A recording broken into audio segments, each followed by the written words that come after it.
वसंत आ चुका है। शुल्स परिवार गर्मियों के लिए अपना बागीचा तैयार कर रहा है। उन्हें इससे खुशी मिलती है और दूसरे फायदे भी हैं। मैं समझती हूँ कि ये प्लॉट कुदरत और जलवायु के लिए बहुत महत्वपूर्ण है। हर कोई योगदान दे सकता है और लोगों को भी हरियाली उगाने का मौका दिया जाता है। शुल्स परिवार 3 साल से इस बाग को लीज पर लेता आ रहा है। हर साल वे यहाँ नई सब्जियां उगाते हैं, लेकिन बात सिर्फ कड़ी मेहनत की नहीं है। ये मानो एक ओएसिस है, रेगिस्तान में एक हरी भरी जगह, एक द्वीप जहाँ आप कुदरत के बीच समय बिताइए और आराम फरमाइए। शानदार है। ये ओएसिस पश्चिमी बर्लिन की अलॉटमेंट कॉलोनी के स्टड पार्क 1 का हिस्सा है।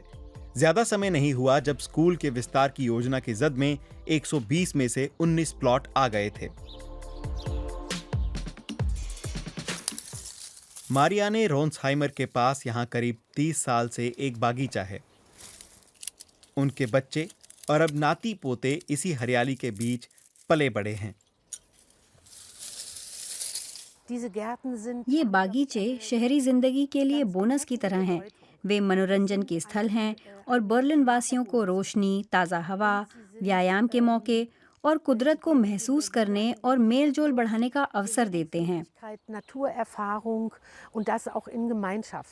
रोन्सहाइमर, शुल्स और दूसरे प्लॉट धारकों ने स्कूल की विस्तार योजना के खिलाफ कामयाब अभियान चलाया। बर्लिन में 70,000 से ज्यादा आवंटित बागीचे हैं, किसी भी यूरोपीय शहर से ज्यादा। कुल मिलाकर 3,000 हेक्टेयर जमीन पर ये बागीचे बने हैं। कुछ शहर की जमीन है तो कुछ उन पटरियों पर बनाए गए हैं जिन्हें रेल कंपनी डॉयचे बान इस्तेमाल नहीं करती।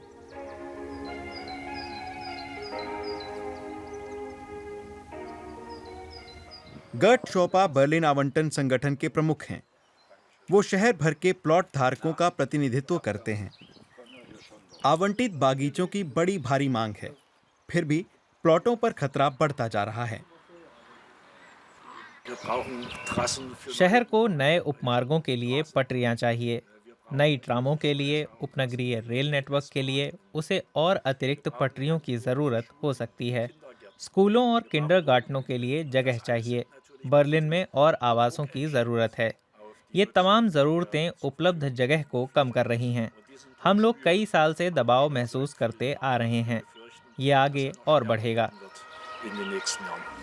1800 के आखिरी दिनों में जनसंख्या विस्फोट के दौरान बर्लिन में आवंटित बागीचे पहली बार दिखे थे। ग्रामीण इलाकों से लोगों की भीड़ शहरों में चली आई, जहां उन्हें अपना फल सब्जी उगाने के लिए जगह की दरकार थी।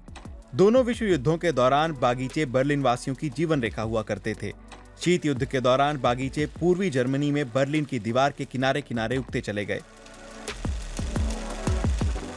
आज ये जगहें ज्यादातर आराम और कुदरत से जुड़ने के लिए हैं।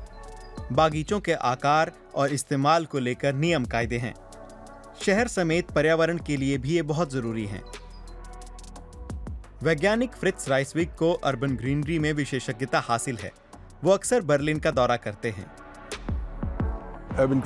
शहरों की हरियाली शहरों और नागरिकों को बहुत सी सामाजिक और पारिस्थितिकीय सेवाएं दे रही है, जैसे कि वे शहरों को ठंडा रखती है, पानी मुहैया कराती है क्योंकि वो बंद नहीं है, जैव विविधता की सेवाएं देती है, बहुत से कीट पतंगों और कई जानवरों का घर है। ये हरियाली जलवायु परिवर्तन की वजह से भविष्य में और महत्वपूर्ण हो जाएगी।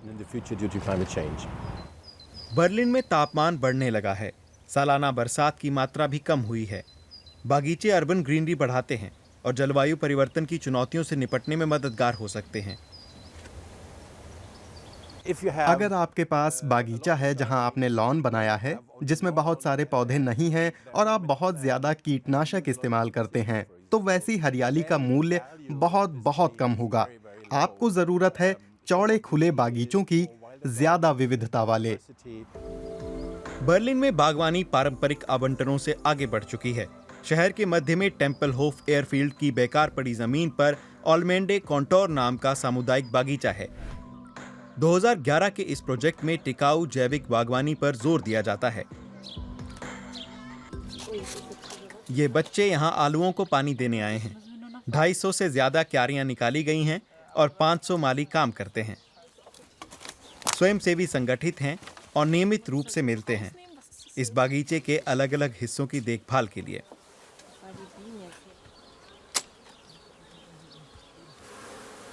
जैसे कि ये इलाका जहां मधुमक्खियां पाली गई हैं। खुआन कोका इस कलेक्टिव का 5 साल से हिस्सा हैं। वो ऑलमेंडे कॉन्टोर की बी कॉलोनी की देखभाल के लिए बने ग्रुप का नेतृत्व कर रहे हैं।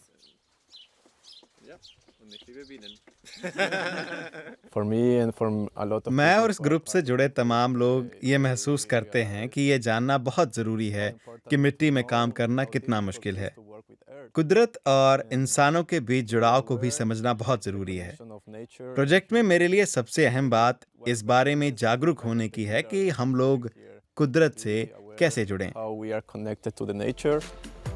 उधर कॉलोनी अम्स्टर्ड पार्क 1 में शुल्स परिवार ने दिन का काम निपटा दिया है। अब वक्त है खाने का। ये साफ नहीं है कि उनका ये दिलकश ओएसिस शहरी विकास के दबाव से हमेशा के लिए बचा रहेगा या नहीं, लेकिन अभी तो परिवार से पर्यावरण तक सबके लिए ये एक बोनस है।